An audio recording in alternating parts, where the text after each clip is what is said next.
So Erjen is Buryat, Mongol from the Siberian lands, and I think she'll share more about that.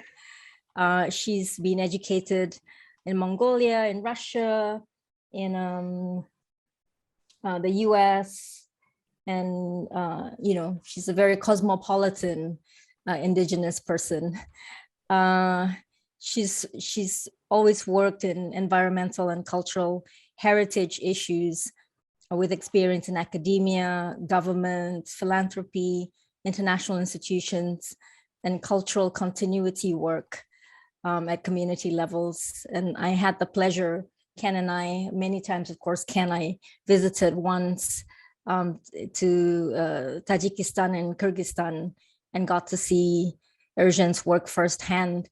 And you go to a meeting, a usual meeting with Erjen is you have these incredible men coming in with their full costume with their golden eagles on their arms and their huge hunting dogs. And that was like a day in the life of Erjen. So I think without further ado, I'm just going to hand it over to you. I know you have some videos that you want to share. Just let us know when, and then we'll turn them on. Okay, over to you. Thank you very much. Thank you, Cynthia. Very, very happy and honored to be part of your important discussion on decolonization of psyche and knowledge. So my name is Erjen. I am from Mongol clan on my mother's side and Sahan clan for my father's side of Buryat Mongol people. I'm very, very nervous because I really would love to share with you all my life experience, but then again, it's so many things like popping out, and I just wanted to spill it out, but I don't know if it will be helpful or will make any sense. But I came here with my two precious gifts from my grandmothers of both sides. My grandmother from my mother's side, her name was Agafa, and is this strange name for Buryat Mongol person, of course, is connected to the fact that she was baptized when she was born into Russian Orthodox Church. My grandmother from my father's side, her name was Sindema, and obviously this was like the name that was given to her by Buddhist monks, and because Buryats also were converted to Tibetan form of Buddhism. So despite even the names being like product of external influence and colonization, these two women, my grandmothers, all their lives were like the proof for the struggle for decolonization of their own souls and psyche, and making sure that their children and grandchildren will be free in their hearts, minds from decolonization. And this process is so difficult and so long that endless actually. So because of the all pressure my people experienced over these continuous centuries. So, but they both were my tuning fork in life. So like everything I do, I check, does it resonate with what they taught me by their lives or don't resonate well. One, I would like, I will share with you during this meeting both sort of gifts. I would like to start with the song of my grandmother Agatha. It's a very simple song, but in this song, the recipe, or I don't know, like the way to decolonization is very well put down. So this song goes like this. So in the world to which you were brought but by your mother and father, you were born into this life, into this world. Try to place your golden mirror in the correct and right way, and then you will live peacefully and beautifully, and in harmony and peace. And on the world where you were brought by your father and mother, place your silver mirror in the right place, and you will have a happy life. So it's so simple and it's so like in musically simple. It's like 2-3 notes. And Ken seems to know that I love to sing, and so I don't sing well, but I have an ear and I can hear them when they notice me by me or someone else. So I cannot sing this song, and I don't know. I think it's because I don't internalize, or I don't really understand the deepest meaning of this song, and until I get this right, so I won't be able to sing it. So it's simple, but I don't know. First of all, what is the golden mirror? Is it golden mirror of your soul? Golden mirror of what? And what it means to place it in the right way. In the right way for me, it's of course in your way that your ancestors gave to you, and it's how you have to see the world without all these external influences that we are all in. So me very deeply.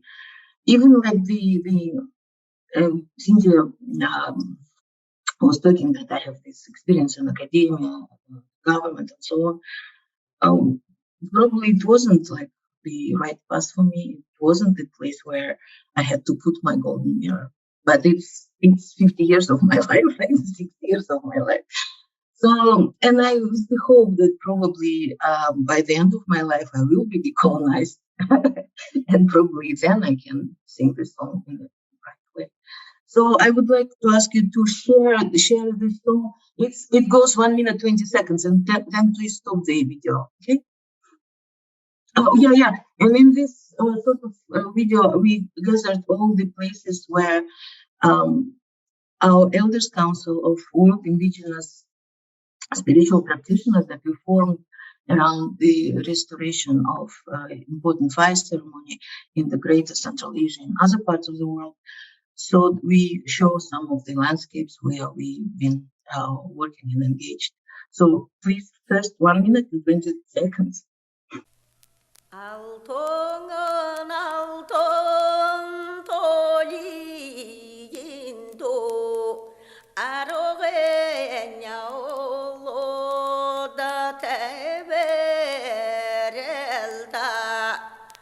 아빙고서너건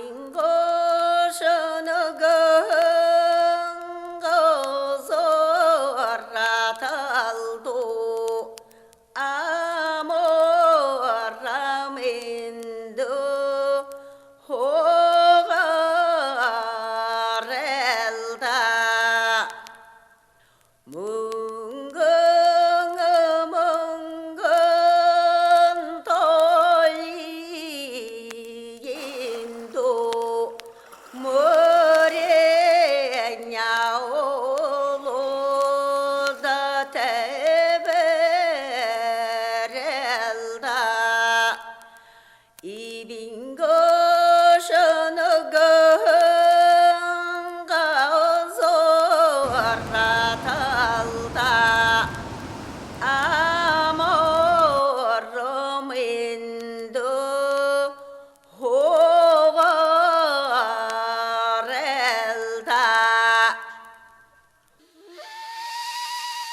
Thank you very much.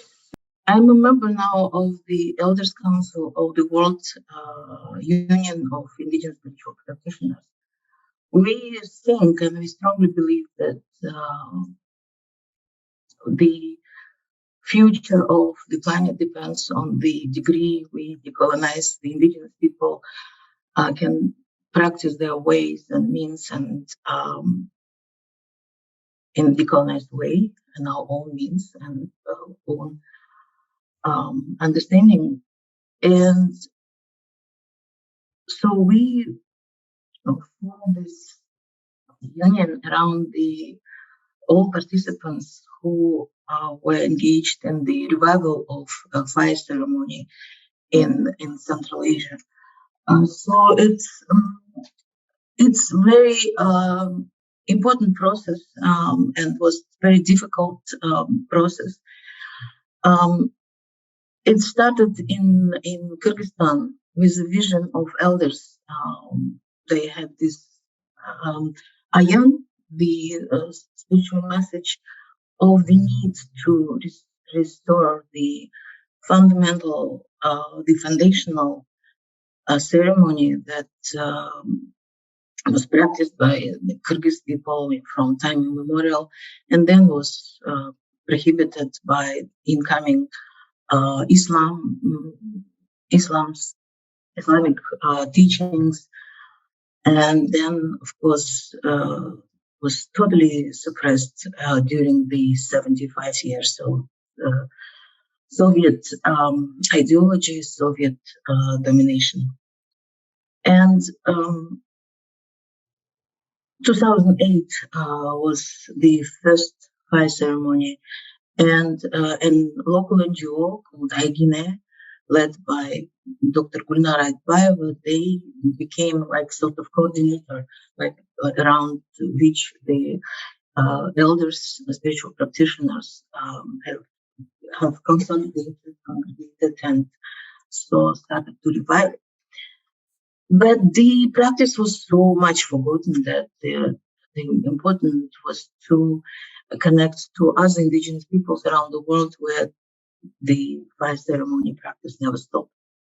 And of course, there were cultural practitioners from Mongolia, from Buryatia, Russian Altai, from Kenya, from practitioners from Mayan traditions, in the States, Ainu people, and so the ceremony did so much to support people in their struggle for returning their identity, returning the cultural, spiritual roots of their people, and giving back the confidence that Kyrgyzstan can build their future based on the so-called development with identity, right? Based on their own understanding of development. And it was very, very difficult process. Of course, the Islamic clergy were against it, and so official nations elite, they were not in support, and so on. But it took place. It was revived, and the three ceremonies took place in Kyrgyzstan, and it really played immense role in consolidating all the movements around decolonization, basically. Then the elders had a vision that it needs to go to Russian Altai. So to give you the sort of the sense of the geography. So we are working in the mountain belt, right, that goes through huge territory of Asia, and it's high mountains starting from Pamir in the west, Pamir, Tian Shan, Altai, Sayang, Khangai, into Mongolia. So this huge continuous mountain range, the very important ecosystems in the world, water tower of the world, basically, right? And so many rivers start from these mountains, and it's a place that is cold roof of the world and very important. So, and then there was vision that this fire will go to Altai Republic in Russia. And it was very important timing for that. Russian government had proposals and plans to construct a gas pipeline, natural gas pipeline through Republic of Altai to China. And this pipeline sort of route was through the most sacred place in Altai, the Ukok Plateau. And from time immemorial, Ukok Plateau, it's translated as zone of peace. You are not allowed to touch anything there. From Mongolian word ukuk, it's like the some storage, like a coffin, but it's not coffin, but from this ukuk. It's like it indicates the deep degree of reverence and a lot of taboos connected to this place. And around that time, also the Russian archaeologists have found that the Altai princess in Ukok and have excavated her and took her mummy into the St. Petersburg research centers and so on. And immediately after they removed the princess, the sort of the guardian of this Altai, and so huge earthquake came to the land with many like terrible consequences. So people started to protest and asking to bring the princess back. So the princess was eventually returned, but not to be rebirthed, but to the local museum. But at least this, because otherwise it's like losing the ancestor, right? And disrespecting ancestors was very difficult thing. So, and then the pipeline was supposed to go through exactly that place, and the fire ceremony contributed to stopping these plans. Until now, these negotiations with China stopped, and they didn't agree on prices or whatever. But the main thing is that the pipeline is not being constructed. So for 3 years, the fire was in Russian Altai. Then it moved to the Mongolian part of Altai.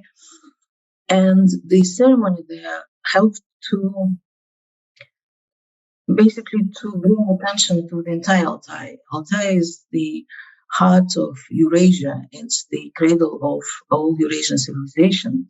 So for all people who live in this huge, I don't know, like portion of Mother Earth, Altai is the beginning. From Altai, the people would spread, migrate.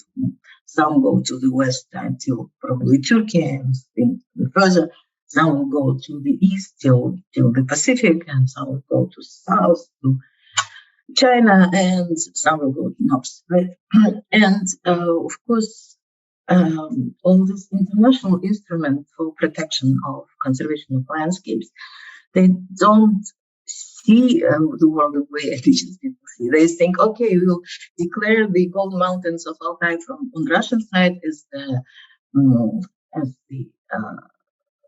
World Heritage site according to natural characteristics.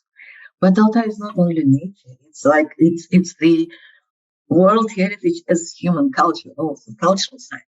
So, and then we had all this attempts to declare and protect Altai as the mixed domination, culture, nature, and transboundary. Transboundary meaning that Altai, including the Kazakhstan, China, Mongolia, and Russia.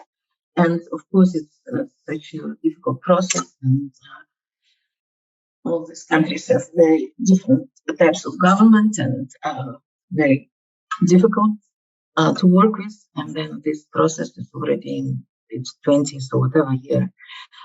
But it was needed to be done. This ceremony we did, and Altai responded, I think. And the next year, it was the Sutai Khairkhan, one of the main peaks of Altai on the Mongolian side, was included into Mongolian representative list of heritage, World Heritage Sites. And we were able to,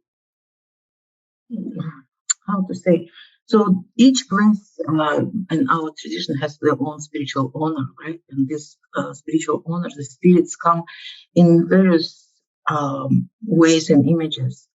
So Wimbadra, the youngest in our elders council, he's the youngest in our elders council, the shaman who was practicing since he was 14 years old.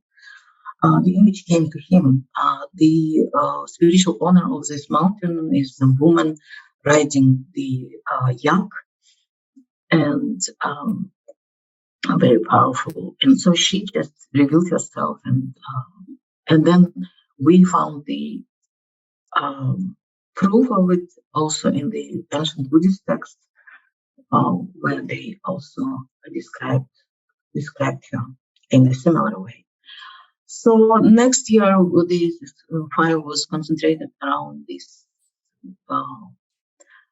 protecting of snow leopard.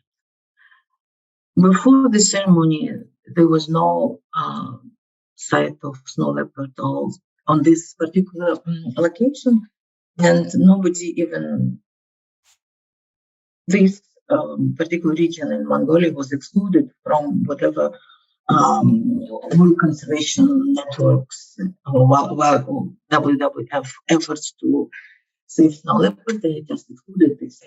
Thought that this snow leopard doesn't exist.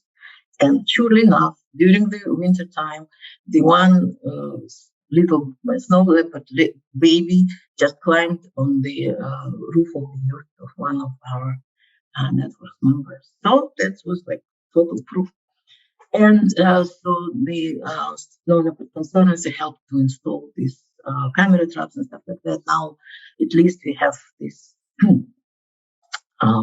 documented, and we now record the more presence of snow leopard in this site. And then, of course, the vision was to move the fire back to Russia, to Lake Baikal region. Lake Baikal region, as you might know, is the oldest, the most voluminous, and the deepest lake in the world. The depth is 1 mile, 156 meters, right? And it's like the largest freshwater reservoir on the earth. It contains 1/5 of all unfrozen freshwater in the world. And it's the importance of it immense. The attitude of the official, whatever developer, is not respectful enough. And the lake is 25 million old at least, right?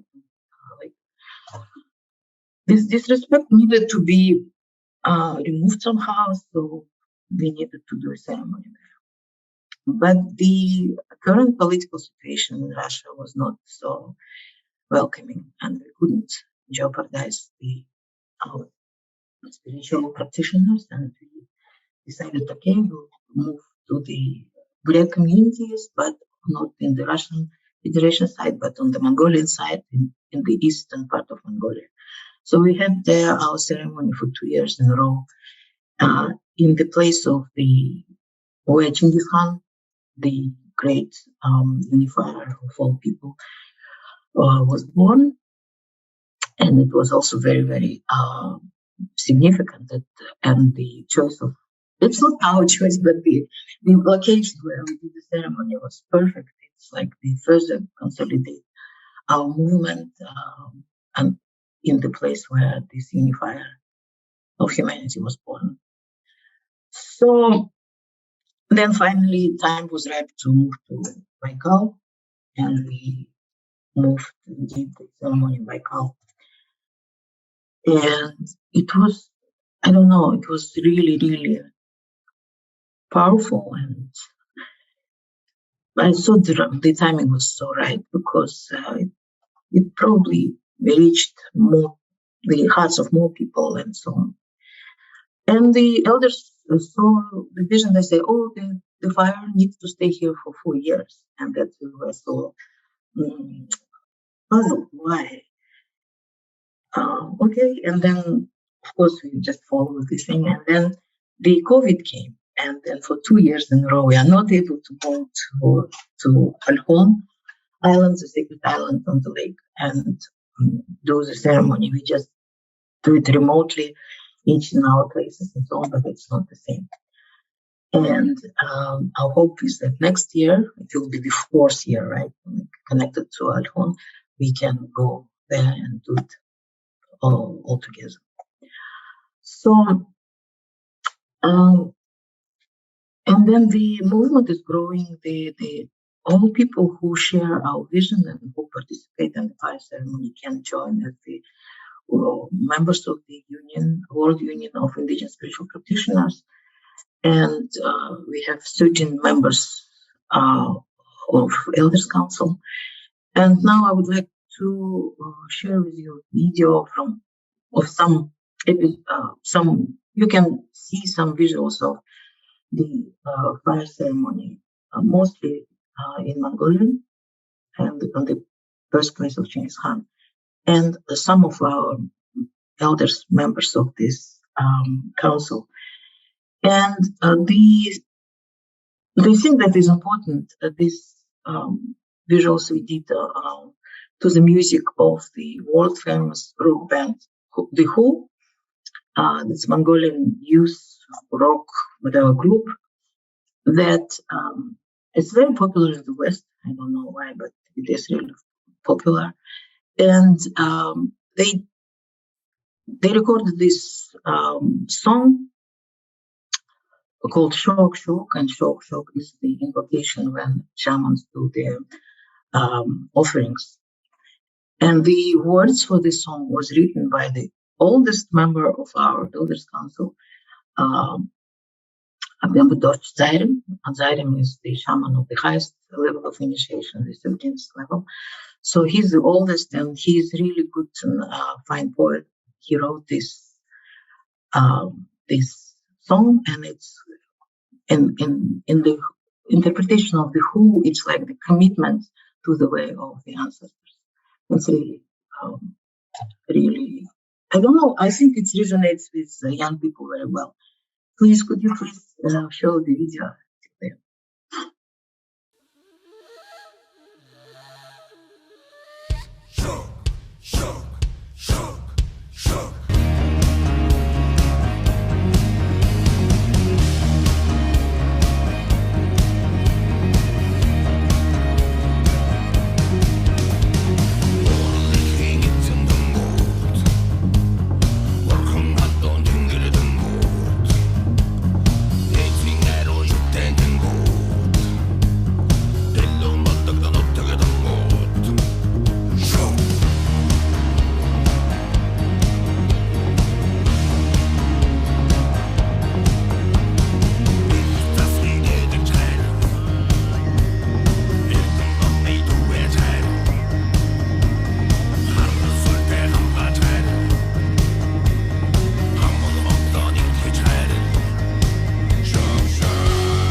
Thank you. So this is the glimpse into the our Elders Council, and two of them were in your land, in Borneo, in Sabah. If you could explain the engagement and ceremony in Sabah, then I can continue. Sure. So I saw Daniel. I didn't see which one was it. Ayumbatar was Oh yeah, yeah. There. So if you all recall Kinabalu shook the earth some years back. It was the epicenter of an earthquake. So we gathered shamans from the Pacific Rim, from Peru, from Shasta in the US, from Altai and region, Erjen, gathered a group together, and 80 shamans from Sabah all came together, and we convened a ceremony at the foot of Kinabalu. Some of you were there. I think Yogi N. I can't recall. So we were together for, I believe it was a week, starting from the sea, and then traveled all the way up to Kinabalu, and then spent 2 days in Kinabalu in ceremonies. So the different shamans, the different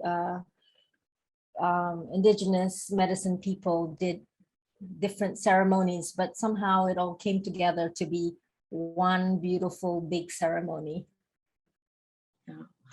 Thank right? Yes, and then just wanted to add that the spirit of Kinabalu Mountain was so upset, so it was very angry with all this desecration that happened, and Oyunbatar shared with us like what he saw during the ceremony, and he didn't do it in while we were in Borneo. When we took off and were in the air, so like not excluding like someone unwanted will listen to us, right? He shared that the spirit came in such an angry appearance, and I was assisting Daniel and didn't like, and but Ayurveda said that he was doing his invocation. That's also powerfully this mountain spirit appeared. And I was just paying attention when he was like calling the spirits from his motherland. So the wind from the north just came, like it was like totally responding to all the actions. And then he said that until the shaman, great shaman Amanserum, did the offering, the spirit was very, very angry. And then he did the offering with rooster or chicken. I don't rooster probably, right? And then the mountain pacified, and so became so peaceful and content. So I guess again the ceremony was done in a very right moment, and it helped to restore some peace and balance, I guess, right? And so that's the mission of our elders council to communicate, and there is good expression in Mongolian language, like this communication with the Mother Earth and with high spirits is called arvaduch, meaning like talks, like to talk and negotiate, to convince. That's the skill that they have. So, and then we are connected in this huge landscape, right? Pamir, Altai, Pamir, Tian Shan, Altai, Sayan, Hangai mountain range. And it's a lot of us, and it's different type of peoples. All of them were supported by the Christensen Fund when Ken was working there. All these different type of works that basically the attempt and the real conscious and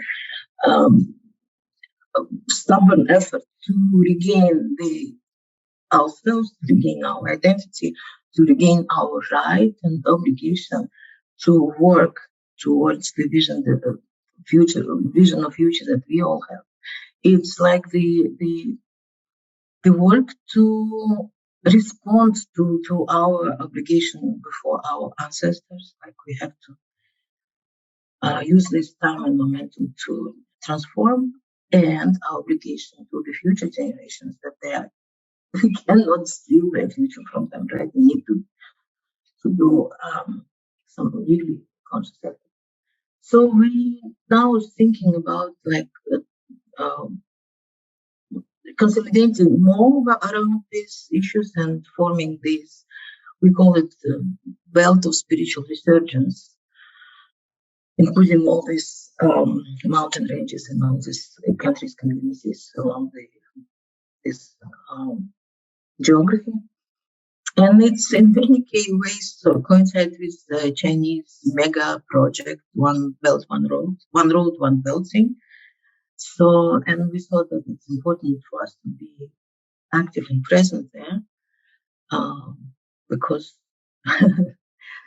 to defend and to maintain ourselves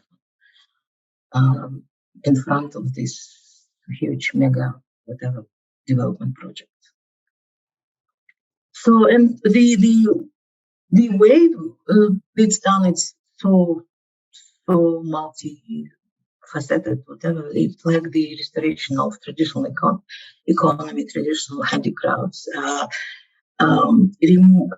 reintroducing back the native seeds, native breeds of the animal. So one thing became so obvious that decolonization comes first and replaces all the native seeds, like to create dependency and all the native breeds of animals. In our case, we are nomads. All our livelihood depends on domestic animals, and it was done so brilliantly well, so well organized. So in Buryatia, where I'm from, so all the domestic animals were replaced by more productive industrial breeds, like Simmental cows or Orlov horses and so on. And all these animals, they are not adapted well to our circumstances, to our climate, to our conditions.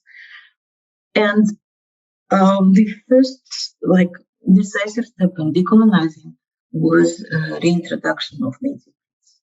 In Kyrgyzstan, it started with reintroducing Kyrgyz horse back to the Kyrgyz landscape, and I don't know, it takes so much time and effort. First of all, the pressure of market economy is huge. It's just unbelievable. These local breeds, although it's part of our culture, our heart, our identity, it's not competing well on the market, right? In order to survive, people can give up the horse and raise something else. It works as long as people can obtain this extra forage, extra food for the animals, and raise them in this stables. But it's obvious that this forage will not be enough. So, and in the natural conditions where our horses could walk and get their food themselves, even under snow, this breed was almost totally extinct. Now there are attempts to restore it, and it's still not a large population of horses, of native horses. In Mongolia, native horses were not replaced, and even like the heart of Mongolian cultural identity, the Nadam festival, where one of the most important things is like horse race. To the horse race are allowed to participate only the native breeds, which is great.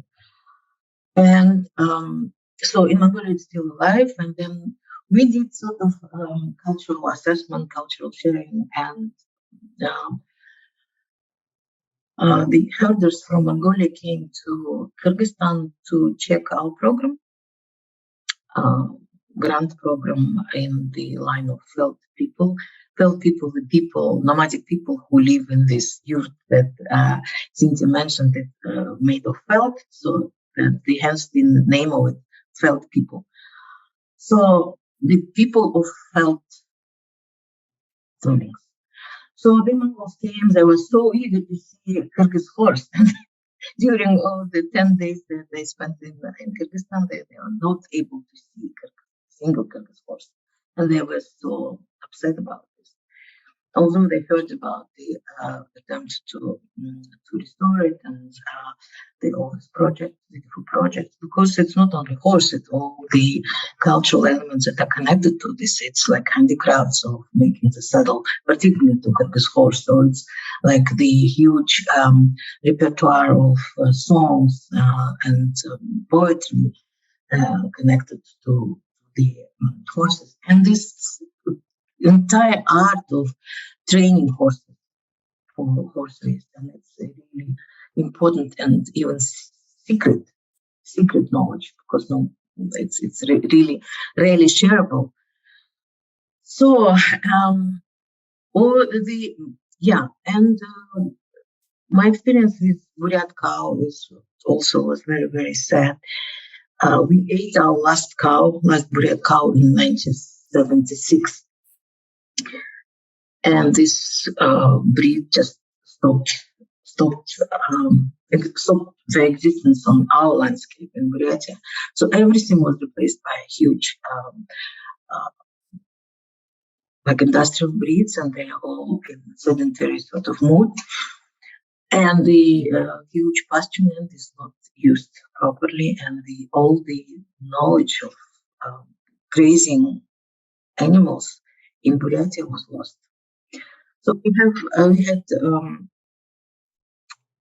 great enthusiast, the Buryat elder, Pulat Pastuch Khasaranov. Unfortunately, he passed away in December due to COVID. So he was the one who believed in this power of these animals to bring back our independence, our sovereignty, because he said you will not be able to grow rice, for example, better than Chinese. You just cannot. You cannot grow wheat better than Russians. You're not able to. But you can do really well, better than anyone in the world. The one thing, you can raise your sheep, you can raise your cows, you can raise your goats and ducks. That you can do the best in the world, because it's like your genetic memory will tell you. So, and he did a lot of expeditions to various parts of Russia where Buryats live. There's no traces of this Buryat cow. He went to the Inner Mongolia, in China, where the big diaspora of Buryats live, in Shemikhen. No traces. There were like Mongolian cows, but not Buryat cows. Then by some chance, he got to the northern part of Mongolia, to Kupsulu Lake, and he was able to find there like the huge stock, not huge, 200 something, like so-called Buryat cows. It turns out that a group of families that were escaping the Russian Revolution, they moved in the beginning of 20th century to Mongolia. So they took with them these cows, and so they survived. He brought back these animals, and then he started his work. And my daughter is working in Buryat Baikal Center for Indigenous Cultures, and it's their one of their areas of work to revive the Buryat cow population in Russia. It's really difficult task, and but we just can only hope that it will succeed. And so, but yeah, it's not just the genetic traits of these cows that needs to be restored, but it's entire I don't know, wealth of knowledge connected to use of pasture and the animals and care for animals and so on. Okay, so it's one of the sort of work. The same with native seeds, and we do it in well in Kyrgyzstan. Also, like it was very difficult situation. The Kyrgyzstan used to be a producer of vegetable seeds for entire Soviet Union, right? And after the collapse of the Soviet Union, this system collapsed as well. And after the collapse, of course, there were very difficult times, and the former countries of the Soviet Union started receiving the international humanitarian help from various countries, and one of the sort of helps came in the form of this genetically modified seeds from Netherlands, from other countries. And to restore these native seeds was like very, very difficult task, like literally going through each household, asking grandmothers to share these seeds that they kept for their own consumption. So, yeah. So this is one of the sort of forms of decolonization. Another one in Kyrgyzstan, especially well, and in Tajikistan in some degree, the revival of local handicrafts, and it's really became successful because it's not only give the job to people, give like the I don't know, give the access to the forms of expression and so on, but it's also restored like our native understanding of beauty, our native sense of beauty and standards of beauty. Before we all were oriented towards like, I don't know, like the standard of Western beauty came through this perestroika with all these Barbie dolls, like long legs, whatever, blue-eyed dolls. Now then, it was really an attempt to restore our own understanding of beauty, beautiful. And if we can share the one of the clips, it's a film festival first clip. I don't know, it's like what the second song is. Sorry. I need to double check on this. Oh gosh. What's the name of the clip? Is it the I think film festival. I need to check here. Do you see anything called film festival or please do you know? there is a traditional festival music week 2021. No, not this one. Just like Almost played. No, the very first one, the roof of the youth please do you know festival. Doing a festival. Okay. Keys Duino Festival. It's just the promotion video of the first World of the Felt Festival.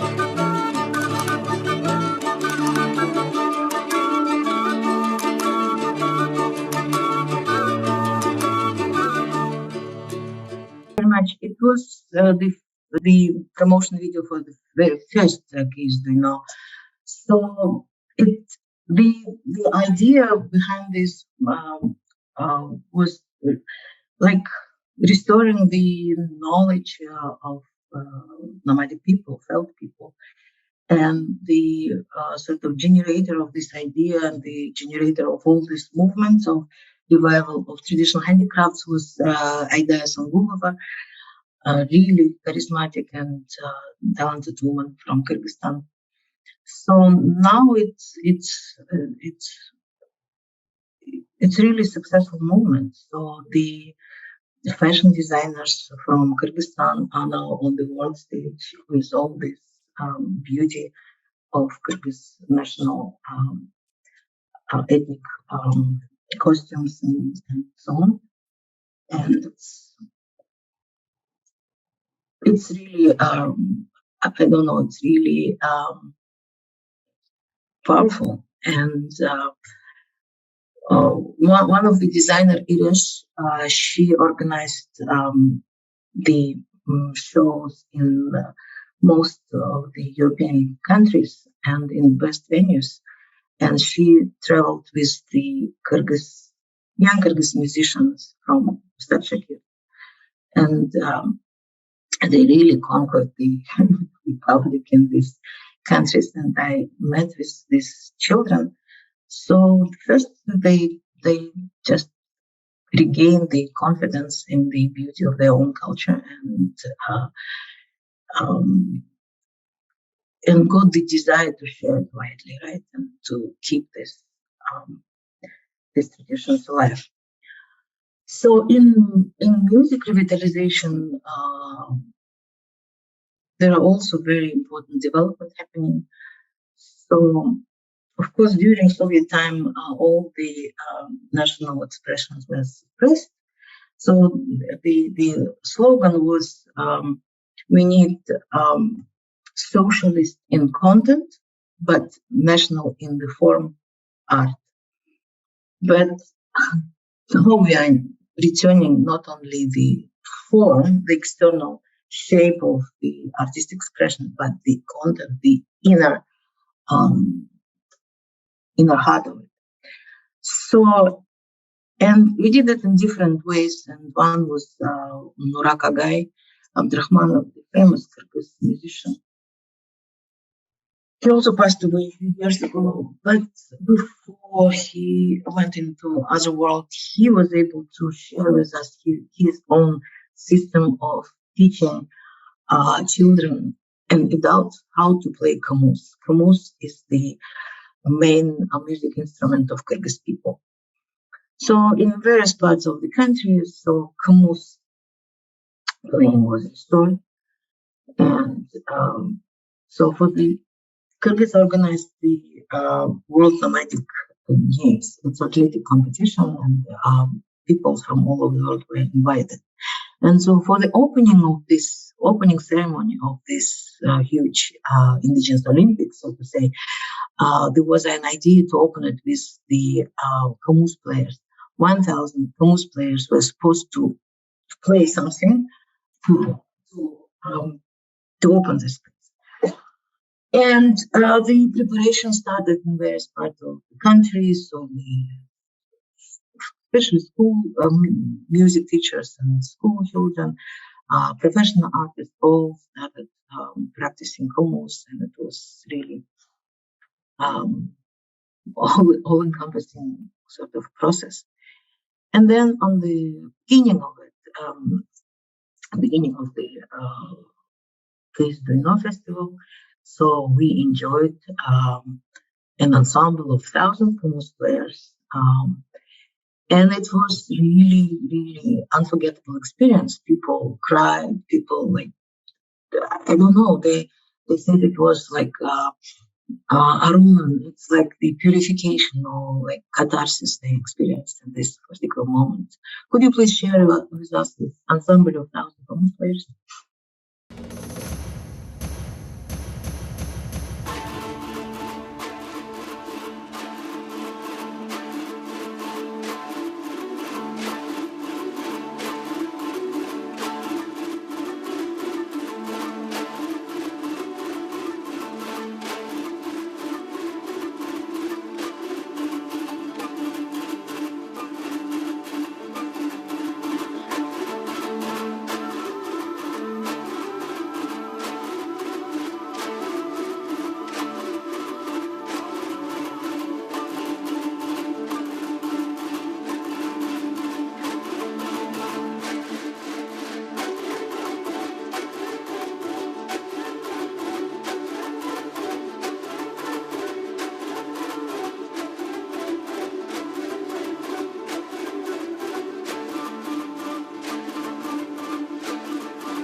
Thank you very much. So it was very, I don't know what was very special feeling. I cried. I saw like all the children playing and these older people playing all together, along with like the virtuoso, like professional virtuoso on the stage. And like dream come true. But then afterwards, when we sobered out after all this stuff, I don't know, like these high spirits and everything, like we came to discuss this and because like the children came on their own like buses and so on and so on. But after this, they performed. There was no well organized like logistic to bring them back and so on. It's like I don't know, like nobody complained, nobody cared about these difficulties because I mean the main thing was that like unity of the feelings and emotions, like we all were one and all like being proud of the beauty of our music and everything.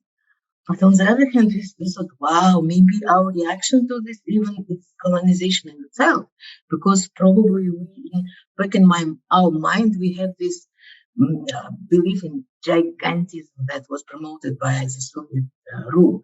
So we all like thousands of people marching, or like millions of people marching in one way. Was it this or was it not? And then probably it was not. Probably it was like real hard that awakened very moment. So, but it's not easy thing. And then what else? In Tajikistan, I don't have the video to share. I didn't prepare actually, but would like to share. I need to say it aloud. There also was really conscious effort to restore the native musical expression, and among them also the Sufi spiritual music and the styles like meditative Mado style, which is a really important genre, and it was not only forgotten but was basically suppressed, totally suppressed.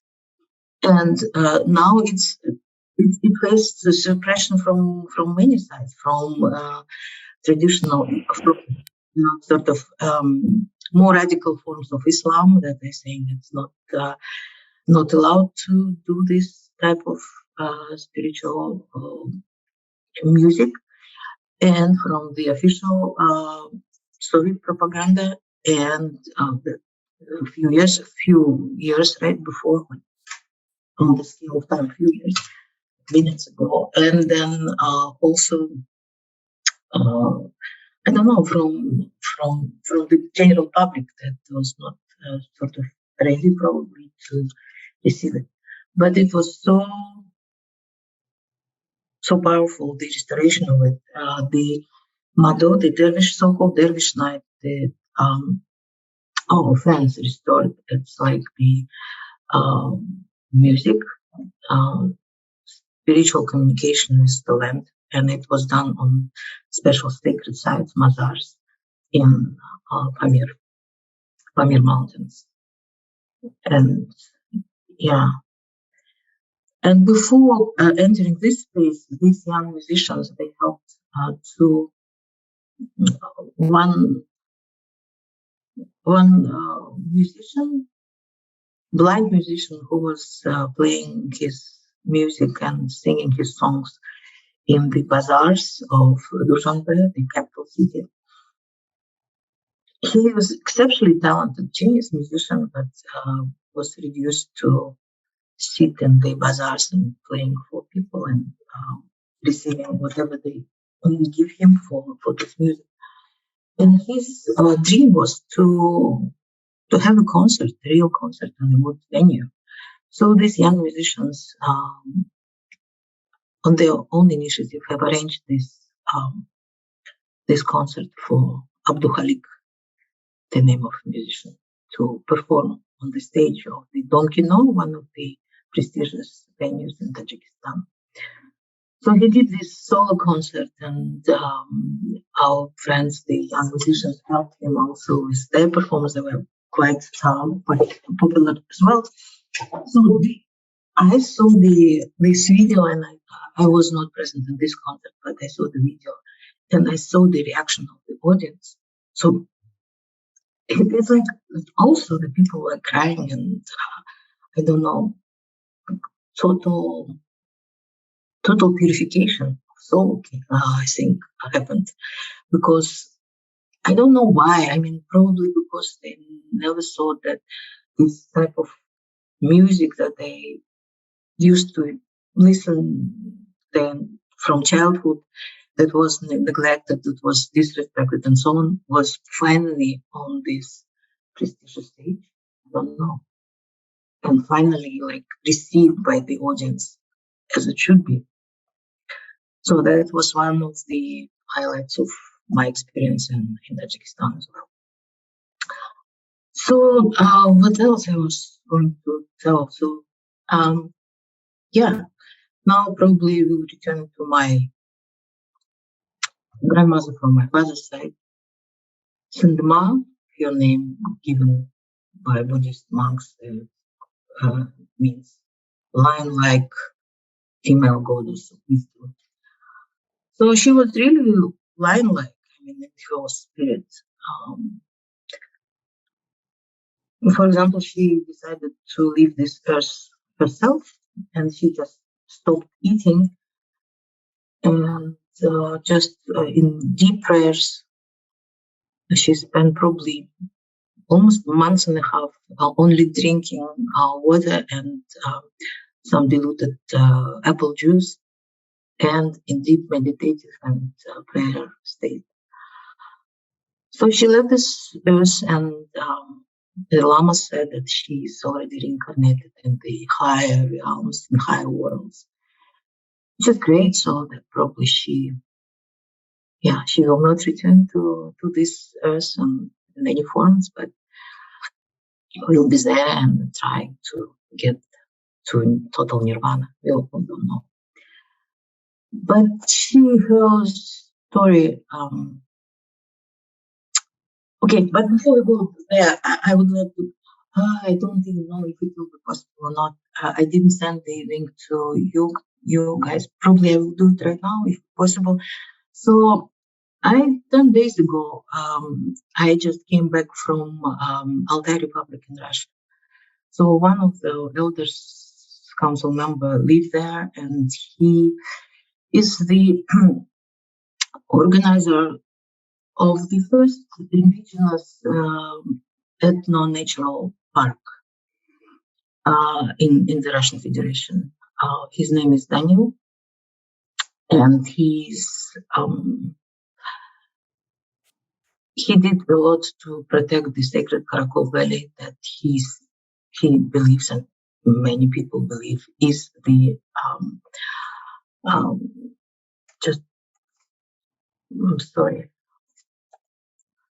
many believe it's the navel of the world.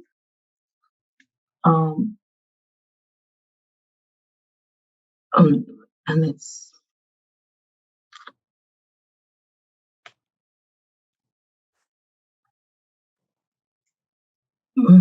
sorry. And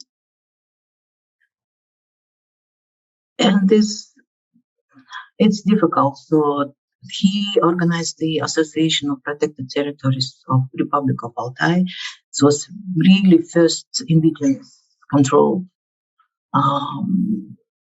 association, but now it faces difficulties. It was declared, his organization was declared foreign spy house, foreign agent, and he was forced to close it, and so on.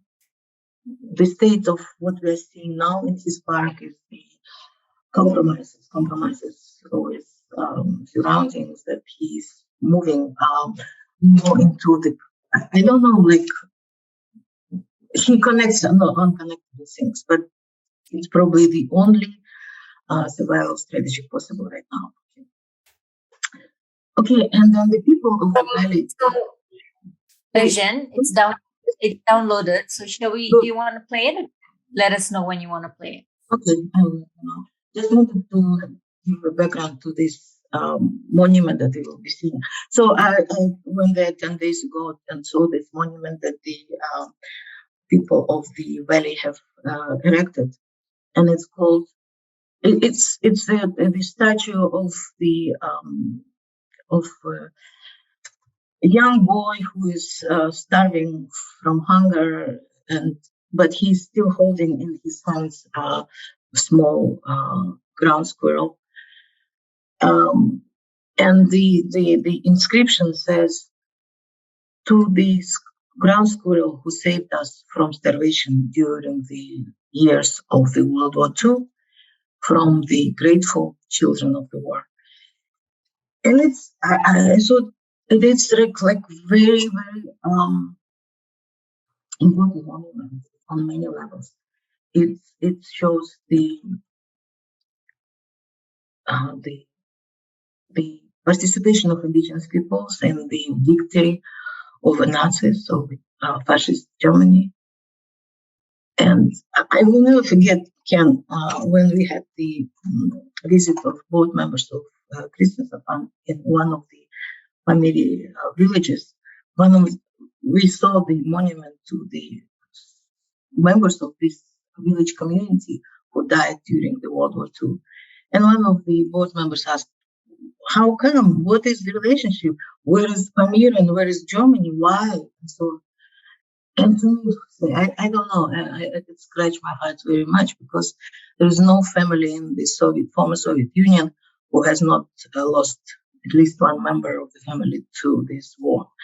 And it's so obvious that we put these monuments in order to keep our memory and not allow Nazism in any form to return. So, and this monument is to the children of war who were suffering a lot, and nobody talks about them because I mean the elders, the fathers, and all the brothers went to the front, right, to the battlefields. The mothers were engaged in the collective farms, working from morning till night, and the young children, like 10, 12, 14 years old boys, were responsible to feed the families, their younger brothers and sisters. So they went and hunted and gathered plants and so on, and hunted this ground squirrel. And then they will eat the meat, and then this skin they will give to the certain collection centers where they will exchange this to soap or to flour, to something useful. So, and it was real sort of responsibility of these young children. So they think that without this squirrel basically giving themselves to support these starving humans, they wouldn't be able to survive. And even now, the older women climb to this mountain pass, and the mountain pass is called the pass of awakening. So the pass from which you can see the main road from which their husbands and fathers will come back, right? So they come from the local village to this monument for remembrance. Takes all like this. So, and I was there, and this is the you can share now. But the boy has no face; it's just golden mirror, and it's like, and you can, if you want to, you can look at this, and you can imagine yourself in these circumstances what you will be doing, or you can see. And I saw all my ancestors, my great uncle, great aunts, and my grandfathers in this battlefield. And now I wanted to show you the pictures of the monument that me and my cousin wanted to make in the image of our grandmother, Sindema.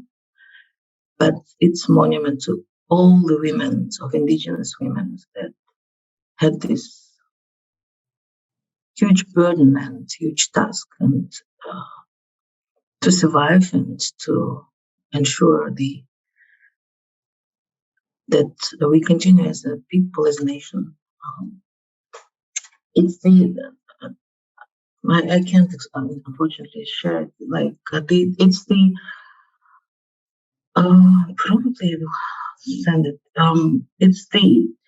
It's our grandmother in the mass sitting on the top of the mountain hill, looking in the Magoite above Magoite train station, where she's sitting and holding her prayer beads in hands and praying for the people who were sent to gulags, to repressed, and never returned back. So the people will sit on this hill, waiting for the train coming back with these prisoners who were taken away, like literally by trains and trains from all over Russia, put into gulags and never returned. And it's our obligation it's our obligation to restore this memory, to keep this memory alive. And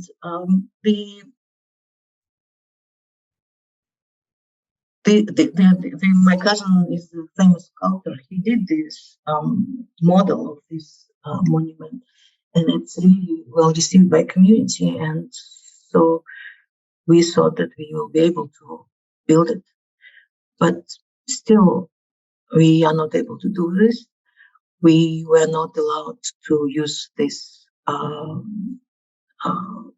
location. And then the location is important, of course, because it's the real point where all this happened, right? And I think that, and who didn't allow us to use this parcel of land? It's our Buryat sort of officials of this Magoitui municipality. Like so many years already passed, and so they're still afraid of talking about the Stalinist repressions, about this impact on us as people. Still afraid. I don't know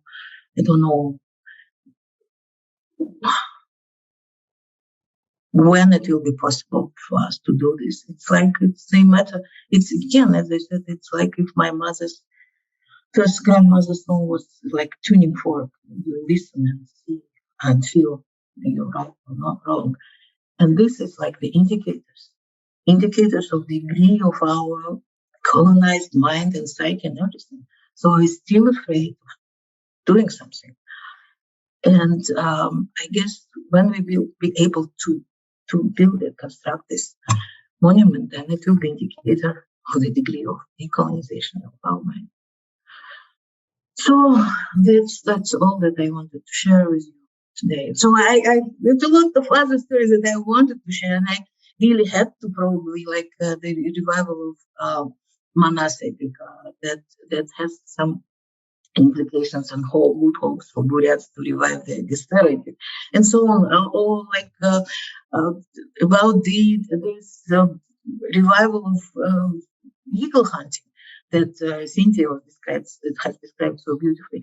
I mean, so many things that I would like to share, but time is up, and also I didn't gather these thoughts well enough to present it anyway. So. Thank you, Erjen. You shared, as always, from your heart and from your spirit, which is always beautiful. I wanted to show my friends here all these places that you've been talking about. So it's a little bit messy, guys, but I'm just gonna share my screen. So this is a yurt in Kyrgyzstan. This is how beautiful they are inside. They're made of felt, and you all know what felt is, right? It's this beautiful wool, and then look at this beautiful motifs. It's on the floor, it's on the ceilings, it's on the outside. It's also felt. Okay, so it looks solid, but you can roll that up and put it on the back of a camel. Yeah. It's just like when I first saw it, I couldn't believe my eyes. And this is the Altai that Erjen talked about earlier. So if you look at the Altai mountains, you see where it is, right? It's like it doesn't know any borders. It's this massive landscape, and this is sacred to to those peoples. Daniel. So this is the lake that Erjen talked about earlier, the Baikal Lake. The deepest, and 1/5 of the world's fresh water is in that sacred lake. Yeah. Here's we got to meet some of these guys. These are the Kyrgyz hunters, the eagles and their what was that? Those dogs? The Taigan. These massive dogs and the horses that have to be big enough to fight wolves. It's just like, mind-blowing. Here is the map. Okay, sorry, I was doing this while she was talking, but you see this particular map here that shows the Himalayas, but these Pamir Mountains. Can you see the Pamir range up here? And then Altai, is it here, Erjen? Further east, but this Tian Shan that you think you're showing, it's Tian Shan, and the further east is Altai, and further east is Khangai. So this is Tian Shan. So you're here somewhere? This is the Kyrgyzstan. The Kyrgyzstan. Okay. So you guys understand where the landscape is? Just to give you a sense. And then this Beluch and Sastol is already Altai. See? Yeah, Beluch and Sastol, it's Altai. Say again? So Mustak Ata is Pamir, Tian Shan is further north, and then Belucha and Sastol up north that you showed first, it's Altai. And the further east is Siam and Khangai. It's Altai, yeah. Yeah. Okay. So you guys get a sense of where we're talking about. This is the Pamirs. Okay. I'm gonna ask Ken to, just for the benefit of our friends here, maybe give a little context about Soviet Union and then the deconstruction of the Soviet Union. So maybe that will help put all what Erjen talked about in context. So Erjen, Professor Halim, who's on the call, was commenting after the discussion of Vanuatu with Ralph about how Sabah can learn from all kinds of places that it might not expect to learn from. And certainly this is a part of the world that I don't think people here have much opportunity to think about or know about. So she's described this diversity of indigenous and traditional life and systems in these belt of huge mountains and deserts, squeezed between, on the one hand, the British coming up from India and taking more and more of those areas, and the Russians coming the other way, south and east, and incorporating tribal communities in Siberia and then these mountain communities in the 19th century. And then, of course, we have, the whole experience of the Russian Revolution and the building of the Soviet Empire, and a very unusual kind of colonization, but a colonization, I think, which is actually very interesting for Malaysians to think about. In some ways, because it was much more effective than British colonization, in the sense that locals were much more incorporated into the Soviet Union. They were much more made to believe in those values. They got much better education and health and so on than anybody ever did under British colonization. On the other hand, they paid for that in terms of the destruction and demonization of their values and ways of life and so on. They also, we think about the experience of the Second World War that Erjen spoke so much about, and we think about how, yes, I think everybody knows that Russia suffered more. I mean, we in Sabah are still suffering from the Soviet Union, but the suffering that we had cannot compare to the suffering that the Russians had. The extent of that suffering in Russia is unfathomable. And then, but what Erjen reminds us is that suffering was born as much or even mainly by the indigenous peoples of the periphery. And they suffered not only from the starvation when Russia had to put all of its economy into fighting the Nazis. They suffered on the battlefields. I remember people telling me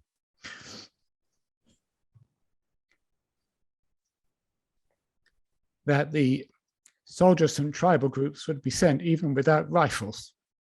They had to find rifles on the battlefield, and they would find them because so many would be dead. Then she described how they suffered in the gulags. I don't know if you even hear about gulags much here, but these were the prison camps for the people who opposed Stalinism and so on, and got on the wrong side of the authorities. And of course, they were full of people from indigenous groups and Muslims as well as Jews. And they died in their millions. We forget about who was at the end of the greatest and most terrible things that happened in the Soviet Union. And then the other thing I think it's worth saying is that in the last decades of Soviet rule, you had another level of incorporation of these indigenous marginal areas of the Soviet Union, like the ones she described, in which their economies were entirely replaced. The types of sheep that used to live in their mountains disappeared. They were now growing sheep only for wool, because that's what the Soviet Union needed. And they depended entirely on their wheat from the Ukraine. They were not producing their food. We worry about Sabah producing 25% of its food. Many of these indigenous areas were producing 10% or less of their food. And they relied entirely on cheap energy. They relied on everything. They were getting everything from the industrial economy. And one of the reasons why it was such an experience for me to work with Erjen and others in Central Asia was that all that collapsed. All of that grand economic, apparently successful development was all built on sand. And one day, in fact, in a single winter, it was washed away. And people suddenly had to survive in those mountains without cheap energy or free energy, without food that was produced thousands of miles away, and without being told, you just sit and do nothing, we will solve all your problems. They had to survive on their own. And what Erjen was able to do was to connect with the fact that even when people are destroyed and abused and degraded and made to feel that their knowledge is nothing and that their type of horse has disappeared forever, that their type of cow that could live in the mountains in the winter is gone forever, that all their types of apples, all of these don't exist anymore. There's always new life comes forth, and it comes forth at the same time as it's coming with the horse, it's coming with the music, it's coming with the beauty, it's all coming together. And for me, it was the experience of what will we do when the globally, we're going to have the same kind of crisis that the former Soviet Union has. And where is our rebirth going to come from? And what she's describing, and why I'm emotional, is where does that beauty come back, and that power and that desire for life come back from? And it comes back from the places you least expect it to do, and it comes back when you show it love. Thank you, Ken. Thank you very much, Ken. Okay, so let's open up and see if anyone has questions. Let's try to regain originality that was lost. Now, how far do you trace this rediscovering back your originality? When do you say, I have found base, and that's where we will begin, and then you restart again from there and find what you call a new concept of progress. So that's the first question. Because this is related to some of the problems we have in Sabah and Malaysia.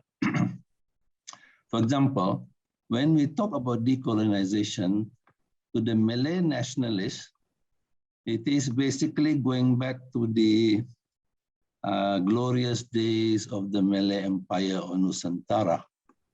Okay, but I think the orang asal, especially in Sabah, would disagree that this way we should stop. Rather, they believe there is further discovery to be made to find the originality of the orang asal. So there is a contestation between the two groups. Both are saying decolonization, but then there is a problem of how to resolve this contestation. So would you give us some of your views as to both questions? Thank you. So the first question was how deep back in time we should go to regain Yes. our core. I don't know the time frame, but usually, I mean, it's easy for Mongols. They say, oh, okay, we go back to the glory of Mongol Empire. So probably that time when our identity was the strongest and so on, and that probably all our the order in the society was based on this code, legal code of Genghis Khan. So probably we return there. It's our starting point, but probably not. Probably it's even further because and I mean, it's not definable in the physical time frames. It's like how I don't know how in life or how active are these guiding high spirits that guiding your people, your nation. So it's probably not historical period. It's just some other definition of time. And yeah, and the second question. So you are because this issue is related to Sabah, because to the Malay nationalists, decolonization means going back to find the glory days of the so-called Malay Nusantara, yeah. But then I believe the orang asal in Sabah would disagree. They believe that they have another originality that you should look for. Basically, even saying that the decolonization that the Malay will be happy is still a colonization of the orang asal, something like that. See, so there is this contestation of decolonization. What is it? Okay, maybe you have some idea as to say how could we look into this issue. I don't know. So we can. It's a difficult question. It's like the if we talk only like historical whatever dimension, like the time and so on. But when we go to like the other dimensions where we talk about spiritual core of people, like the core, I don't know, like the things that is still in place and so somewhere deep in the heart. So restoring this probably will be decolonization. It doesn't matter when it started and where to return. It's like everything was also changing, right, evolving, and this to restore the core. Yeah, I don't know. For us, for example, the core would be like the understanding of reciprocity with Mother Earth. Like if we restore this in our mind, in our psyche, in our way of living, way of being, so that's the colonization. It doesn't matter. It's like pre-Genghis Khan or after Genghis Khan thing. Or like is it also subject of other types of colonization? This is the core, and it's not the reciprocity is not good word for it, and it's like the really nightmare to try to express it in English. So it's like you really understand the how to say the obligation, like you have to give back and thankfulness to the creator, to your parents, to the Mother Earth. And I think that I tried to find this term in English and couldn't, and always Google Translate whatever. And they one of the suggestions was like filial piety. It's like Confucius term, I think, but it's not exactly. But probably somehow some aspect of it is reflected. Like we understand that we are part of something else, some bigger things, and we always need to reciprocate whatever we receive. Even starting with the gift of life. So, I don't know. Yeah, thank you very much. Thank you. Anyone else? If we don't have too much time. Last few questions. Erjen, thank you so much for your sharing. I can sense your deep passion for doing anything to promote your culture as well. I had this idea when I saw that performance, a musical performance. I suddenly thought that's it. That's the way to get everyone to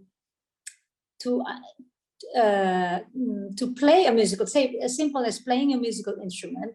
If you get 100 or 200 people to perform, that means 200 people will have to learn that instrument.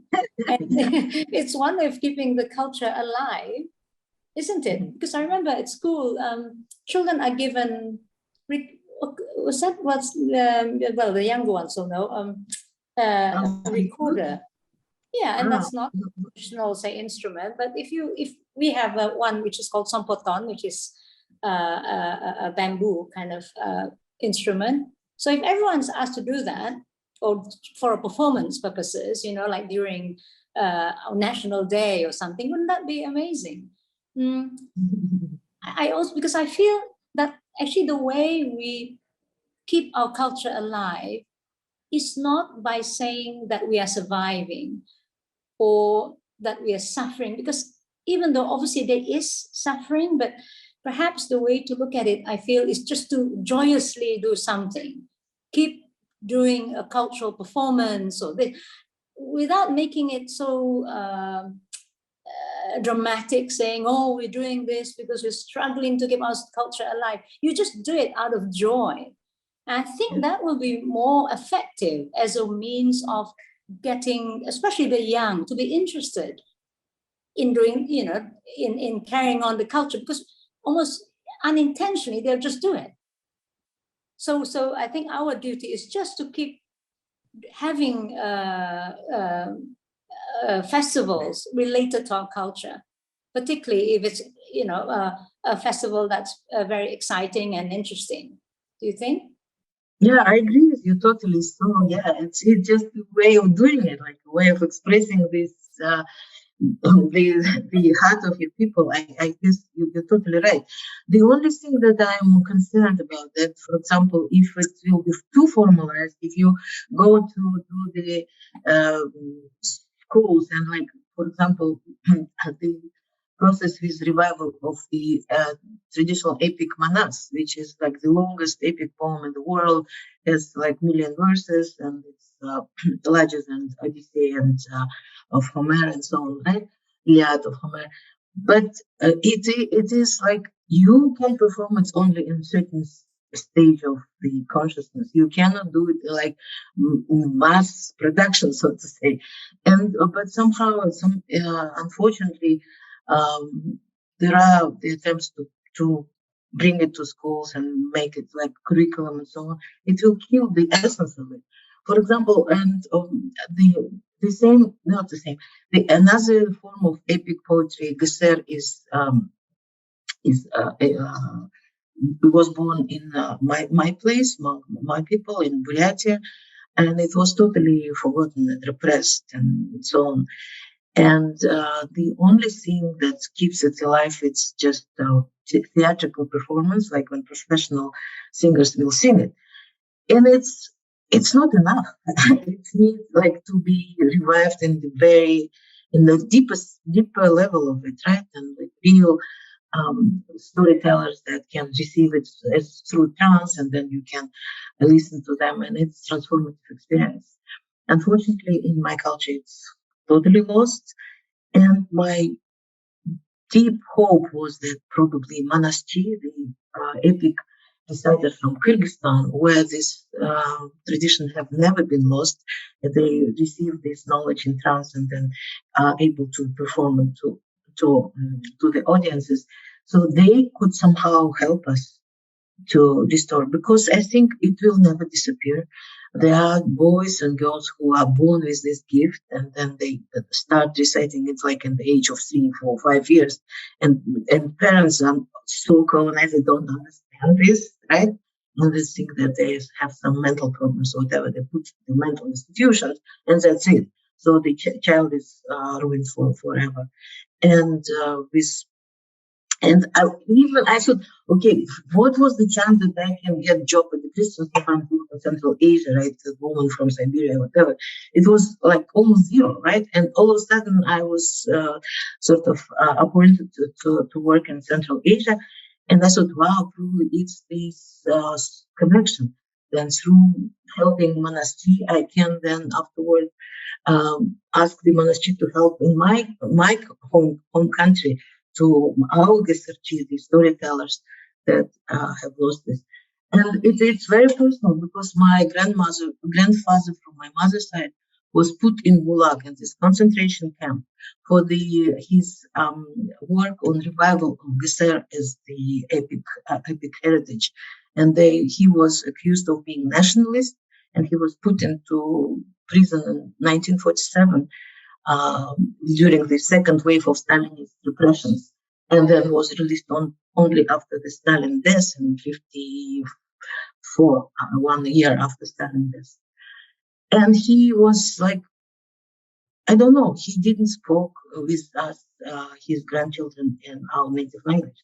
He was really afraid that we will become activists and we will be put into prison as he was put. So, and no, if not for my grandmother, we would have not even known our native language.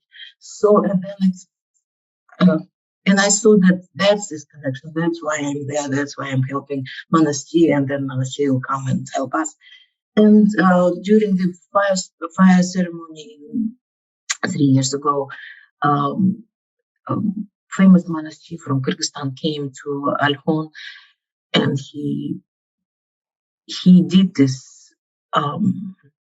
He recited the manas, and the episode that came to him was the episode of the horse race, where after the death of Manas, the main hero, the nation was disintegrated, and here the race that Manas's son would participate on the Manas's own horse, and it was really a question of be or not to be. If he loses this race, that's it. The nation will disappear. If he wins, then everything will revive and revitalized. And it was really big battle in mind of the Manasseh's widow and Manasseh's mother, allow this son to participate or not. And so they finally decided that the Taituru is the name of the horse, will race. And he was already old, like 20-something years.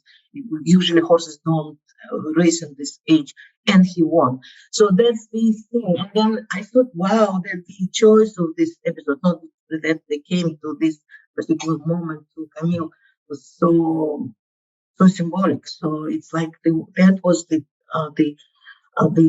very crucial time, like we win or we lose everything. So, but we have to do something in order to win. So,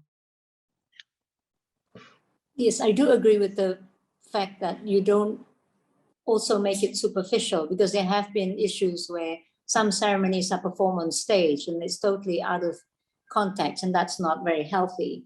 There was actually an incident where once there was a ritual performed in the city of Malaysia, in the capital of Malaysia, for National Day, and it was totally out of context. They had a shaman, they had a big gong, and apparently what happened was suddenly, even before it started, just before they started, and I think the person hit the gong, the big gong fell on the stage, and there were strong winds.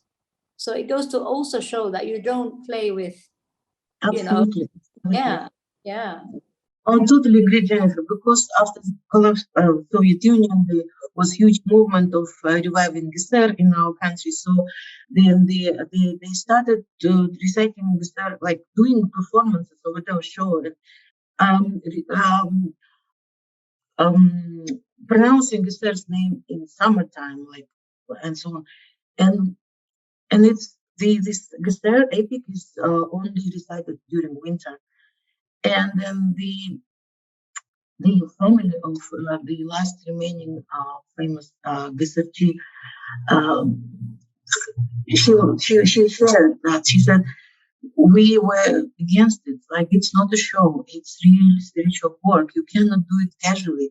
Please don't do this. And but it was like, you know, like everyone, like, sentiment to do it right now, and so on. It's all this participation and so on. And she was not able to convince them to stop it and in normal, authentic way. So this celebration of 1,000 years of Bisher took place. Everything was good, so everyone felt uplifted and everything. But the family who suffered was the family of this man, Bisher. She said everything started like disintegrating this family, so they had the loss of the family members and everything. And she said they punished not the people who participated, because they didn't know, like they were just wholeheartedly participating and joyful and so on. They punished the people who knew and were not able to stop it. So, and she said until they did like proper ceremony, until they did this, I don't know, asking for forgiveness. So they all different hardship and the extended family experience.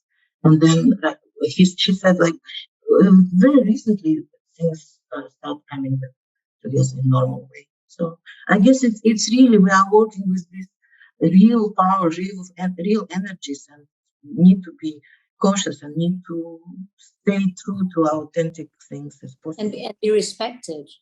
And respect, yeah, absolutely. Thank you. Thank you, Erjen. Important issue that we're brought together. Thank you so much, Erjen.